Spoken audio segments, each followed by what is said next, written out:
Nearly 150 alumni, business leaders, policymakers, international education officials, and scholars turned out for the Center for Excellence in Education's annual Congressional Luncheon in Washington, D.C. Celebrating 35 years of success through its STEM-based programs, CEE's president, Joanne DeGennaro, promoted the importance of the Research Science Institute, the USA Biology Olympiad, the Department of Defense Internships, and the Teacher Enrichment Program.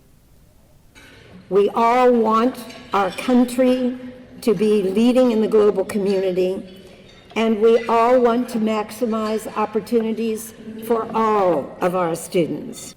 Secretary of Education Betsy DeVos praised CEE's mission and accomplishment. I really admire the work of this organization. You were promoting STEM before STEM was cool. Secretary DeVos and members of Congress from both parties were united in highlighting the importance of making STEM education a priority for all students to grow U.S. innovation and business.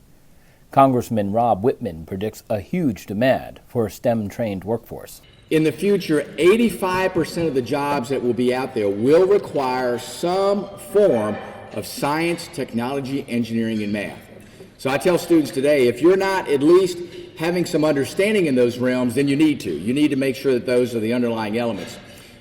Representative Anthony Brown of Maryland said there are 40,000 cybersecurity jobs that are unfilled today in this country. I make the argument that non-defense investment in education, that's a national security issue. Because when we invest in education, whether it's our public schools, our partnerships with higher ed, that's what's going to generate the workforce that's going to fill those national security jobs. More than 80% of CEE alumni receive graduate degrees, mostly in STEM fields. Nearly 3,000 U.S. and international young scholars from 55 countries have attended CEE's Research Science Institute 6-week summer program. Congresswoman Jackie Rosen of Nevada is a former software developer. She praised CEE for its programs making STEM education more accessible. Across the country, we're continuing to see a huge demand for workers in STEM fields, with software developers, mathematicians, health aides across the board. But despite these increasing opportunities, not enough Americans have the STEM skills and STEM education. So it's organizations like you that are rising to the challenge by providing thousands of underserved students with access to that kind of education. Nearly 2,500 teachers from more than 1,000 schools have participated in CEE's Teacher Enrichment Program, reaching more than 400,000 students in under-resourced communities. Congressman Scott Peters of San Diego described how innovation in science, technology, engineering, and math are creating the next wave of jobs in his congressional district. He specified that investing in STEM ensures students are prepared to fill those positions. The USA Biology Olympiad is taking place at the University of California, San Diego for the first time ever in June 2018. CEE's USA Biology Olympiad has reached 150,000 students since 2003, and every finalist has medaled at the International Biology Olympiad.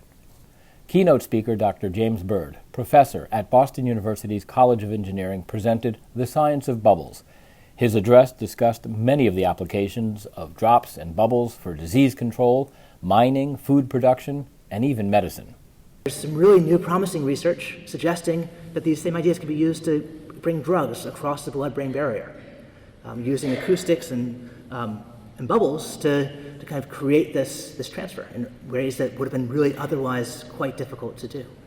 The Center for Excellence in Education is a nonprofit dedicated to nurturing leadership and excellence in STEM education through national and international programs for students and teachers.